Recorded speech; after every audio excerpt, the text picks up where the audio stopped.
good at answering questions. So once again, this show is happening on June 7th at the Music Museum. It's going to be a very, very intimate concert, and it is just right for us to have an intimate press conference here at Marco Polo. So just to remind you of other stuff that are important for your articles and your features, the hashtag for the show is hashtag AndyGrammarMNL. That's hashtag AndyGrammarMNL. And of course, the hashtag of the producer of the show, hashtag WillBrosLive. The tickets are also available at ticketworld.com.ph and also at the box office of Music Museum. You can also call Ticket World at 891-9999 or 374-9999. A few tidbits about Andy Grammer. He has been in the industry for quite some time, almost 10 years if I'm not mistaken. And right now, he is actually going to be awarded a special recognition for his hit called Fresh Eyes, because it has reached 300 million streams on digital alone. And also he has other songs, one of which, the one you heard a while ago, Keep Your Head Up. It's actually featured in Pitch Perfect. It's in the movie. And he also wrote a song for Captain Underpants. So that's just the little things that Andy Grammer has been doing in the course of his career. And now, ladies and gentlemen, I think he's now here for us. Let's give it up for Andy Grammer!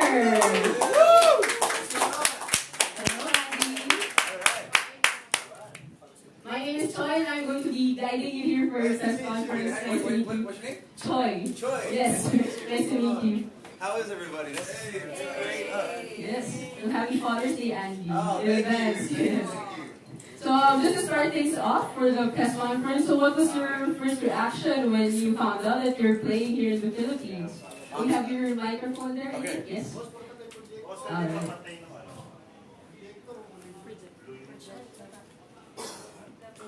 It's the projector. Okay. I was very excited. I've never been to the Philippines before, and I've heard a lot of incredible things. So. Like what? What have you heard about the Okay, so in the U.S., you guys, you have a reputation for being really kind. Seriously. Like, everybody's, like, really happy. And I've been to a lot of different countries. I was just telling someone outside that everywhere I go, everybody's smiling at me. And I really like that. Yes, it's very natural for us. Yeah, yeah. But it's not everywhere, so it's special. Yes. Any question for Andy Grammer? So, here your song Fresh Eyes is very, very big. I mean, everyone is really, really looking forward to hearing it live. Can you tell us more about that hit? Yeah, that was this was like one of my biggest like streaming hits. So I've had songs that are much bigger in the U.S. for myself, but this one did really well outside of the U.S. So it's really exciting to now go all across the world. I just did a tour in Australia and starting to chase down the rest of the world. It's been kind of like my introduction to the rest of the world. I love it. And then you actually went from becoming a street performer Yeah.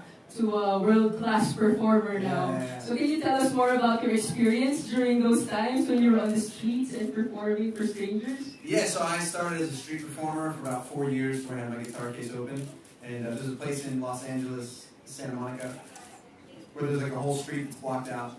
And pretty much every day I pay my rent by going out there and just not leaving until I had sold enough CDs.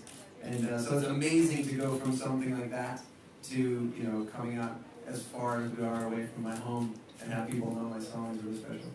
Or do you have any questions? Yes? How's it going? I'm Rico Robles from Monster Extended 3.1. Radio. Okay. So we know you write songs. We know you did a street performance and everything. How did it feel like, and which song was it that you wrote when you first heard it on the radio? Yeah, so my first song, I wrote a song called Keep Your Head Up, which was about not having made even $1 on the street for a full day. And I went home. That day I was like, man, I feel it's pretty rough to go out on the street and just be out there and playing for like 8 hours and not have one person give you $1 or stop and say anything. So I went home and wrote myself a little pick-me-up. And that one was the one that in the U.S. at least really was really successful. I got used in movies. And it went platinum, and it was like a whole thing. So from there, that's where I started to get other opportunities. And that was the first one, Keep Your Head Up. That song kind of was your pivotal moment. Yeah. That was from, I wasn't living on the street. I was like performing on the street. Sometimes people get that a little confused. They're like, so it was like living in your car. I'm like, well, it wasn't exactly like that. But yeah, that was a big deal. Alright, anyone? Hi, I'm Jenny from Subject Manila. I listen to your album actually every morning almost because it just has that kind of beat that makes you want to go get up and face the day with a smile. Awesome. Yeah, it's really, really good. It's reflective also of your outlook in life, your personality. It was like this in almost all of your songs, and they're all very positive. So, does that mean that you're happy all the time? Do you plan to write a sadder song maybe in the future? Yeah. You know, they say write what you know. And I'm not just happy all the time, but I do believe that you get tests in life to grow from them. And so you're not going to hear me probably write a song that like life sucks and that's it. That's not one that I write. Everything usually, I have hard times. One of the through lines of my music is I lost my mom at 25, and that had a big impact on me. So I know pain. I don't believe that pain is just there to hurt. I believe you usually grow from it. Ouch. Okay. My second question is, how has being a street performer helped you now that you're famous and you're like on this big stage and you perform in front of so many people? Yeah, I think that is such a great way to get started because your standard of what has to happen is really high. So when you're street performing and someone's walking by and just get jeans, the only chance you have to get them to stop and then actually buy a CD is you have to blow them away. I don't know if you have street performers out here. Do you? We do. You do. How often do you stop, number one? Usually you just keep going. They sometimes be incredible, like, oh my God, that's really good. And then to actually get you to go, you know what? That's so good that I'm going to give you money. Like that level of how good it has to be is really high. And I take that with me now when I just play tomorrow I'm going to play a show. And I really, I'm not just lip service here. Like I want to come play the Philippines. Like I want to do this. So everybody that leaves tomorrow's show has to be like, did you see that guy? That was crazy at the same level that when they're just walking by to actually give you, buy your seat off the street. Thank you. Yeah. Any more questions? We have one there. Hi, I'm Jessica from Manila, Philippines. Welcome to the Philippines. How are you? I'm good. You? Good. How do you find Philippines so far? I love it. I'm really, really enjoying it. Okay, I have, as they said, your song is really happy. My first question is, where do you usually get your inspiration to create this type of songs?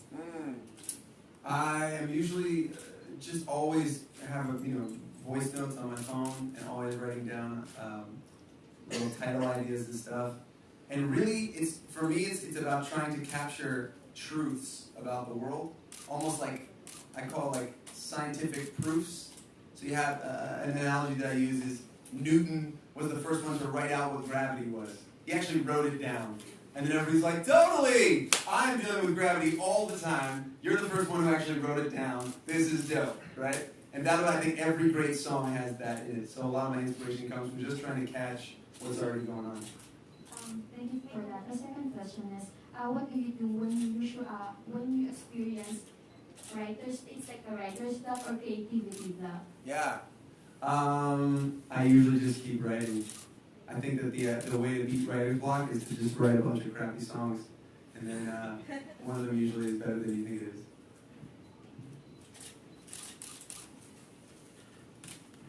Any more questions? Speaking of songwriting, from one of your interviews, you mentioned that you had 150 songs written for your new album. Is that correct? 115, yeah. 115 songs. So, with all the songs that you've written, what do you think now is the best one you've written so far? They're all good for different reasons. Like I said, it's so funny because Fresh Eyes in the United States is one of my smaller ones. It's not very big in the U.S., but it was huge in Australia. It did really well all outside of the U.S. And so then how do I judge that? Is that really good? Not so good? I have a song called Honey I'm Good that was one of the biggest songs of 2015 in the U.S. Outside of the U.S., it's whatever. So each one, I can't really tell. It's depending on who you're asking. Then I'll have a song that doesn't do well on the radio, but gets incredible, does amazing at the sports stadiums in the U.S. I think there's a different home for every type of song that you write. It's a good answer. Any more? Any questions for Andy Grammer? So, as you mentioned, like there are different ways of seeing which song is great. Yeah. So in your case, what makes a good song? I think a good song, like I said before, it catches something about life that we all feel and says it in an interesting new way. And then sometimes I just think it's like, what can everybody sing along to? I love to be, one of my favorite things to be to show and have everybody sing the same lyrics at the same time. Okay, that one. I'm sorry, one last question. Since it's Father's Day, I just want to know how hard it is for you to be awake. I think you have a daughter, right? Yeah. I read your bio. How hard it is for you to be awake with your daughter during this time of day? It is definitely hard to be away from my daughter. She is the cutest. She's 10 months old, and she's so cute. And yeah, she's my favorite thing. So it's tough to be away from her. I got a lot of videos on my phone right now. You have a question over there? It's okay. Hi, I'm Kathy. I was just wondering, who's the artist that you most look up to, and which artist do you have a dream collaboration with? There's a couple. The one I most look up to is Stevie Wonder big out here. You guys love Stevie Wonder? Yes. I love him. I've heard that you find your musical family. So you like, you know, in your teenage years you start to go like, oh, I love that. Not just like I love music, but like I love that guy or I love this girl. And you start to go like, oh, you're like my musical father, and then you find somebody else, you're like my musical brother. And from a very young age, Stevie Wonder was like my musical grandfather because he was able to write music that was positive but wasn't cheesy, which is a really hard thing to do. I write a lot of music trying to express myself, and a lot of times it falls like way too far in the cheesy category. So you have to cut it and throw it. I think that's why I write so many. We're talking about like 115 songs. And so someone that I can look to who's done that is Stevie Wonder. You know, I was at an award show. I don't know if I was playing at it or I was doing it. And you have all these like cool artists going one after another, and you're all kind of watching, and everybody. When someone who's cool is going, everybody's kind of like being cool. And then Stevie Wonder went to go play, and everybody just like relaxed into, I don't know what that is, but I think you can understand what I'm saying. So Stevie Wonder for sure. The one that you want to do a collaboration with. Oh, who do I want to do a collaboration with? I would love to do, wait, isn't Bruno Filipino? Yeah. Yes. Bruno's dope. I love Bruno. I played a show with him in LA a long time ago before he got big, and I love his stuff. It's great. I think that was a good way of describing your music as well, same as you described the music of Stevie Wonder, like how it's positive but not cheesy. Try. That's your song. Try your best. Yeah. Yes. Any more questions? Yes. Are you a sports guy? Yeah, totally. Golden State or Cavaliers? Man, I'm almost kind of pulling for the Cavaliers right now because LeBron is so out of his mind. Now you guys watch out here? Yeah. It's We're only big 9 a.m. basketball country. Yeah. It's what? It's a basketball country. Is this a basketball country? Yes. It's a What? basketball country. Wait, what do you mean? I mean, everybody. Everybody loves basketball. Play with sandals. Damn, I was just driving back and I saw Steve Even playing. people who hate basketball love basketball. Yeah. Wow, that's awesome, man. That's why I love you guys. Yeah, that's like my sport. growing up. So if you got a message for LeBron, what would you tell him now? Keep your head up, bro. And last but not least, hidden talent. Do you have anything that people don't know that you could beatbox, talent. rap, or something? I can beatbox. Not amazing. But I think hidden talent, I'm like okay at magic. I don't have anything to do for you right now. But I'm okay. You do improv with your wife though sometimes, right? Improv? Improv? Every- My wife does improv. Your wife does. Does she do some with you? With that Yeah, well, no, we haven't done that fully. Yeah, that's awesome. All right. Any more You guys questions? want to say yes to stuff like that? And they're like, all right, you're right. All right. Any questions for Andy Grammer? Oh, speaking of your wife, you mention her a lot Yeah. in your interviews, and as long as you can mention her, I think you mentioned her, Yeah. right? So, of all the songs, does she have a favorite, or do you have a song that you specifically wrote for her, or is there Yeah, so I wrote Fresh Eyes for her, which is about her. Fresh Eyes is, the whole idea of Fresh Eyes is kind of re-finding love with someone that you've been in love with for a while. And, you know, me and my wife have dated for 9 years now. And what's most fun is when you find things about them that surprise you still. So the story with Fresh Eyes was that we were on vacation, and I woke up before her, and I was in the bathroom, and I could see through the door, I could see her, and she woke up, and the first thing she did was started rapping Big Sean, which I don't know if you guys know who Big Sean is. But I was like, who are you? I don't even know that. I didn't know you knew that. And she woke up and just started, like, the first thing she was like, woke up and was just like rapping it. And I'm like, maybe I have no idea who this person is that I've been spending my life with.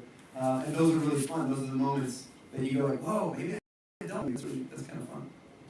And then going back to family, how do you plan to instill your daughter with music? You also want her, well, sometimes wish to make her an artist like yourself? We're going to let her figure out whatever she wants to do. But what's really sweet is that my wife's family is from Louisiana. So we named my daughter Louisiana. And we actually just heard my wife's grandfather just passed away and gave us his grand piano in our house.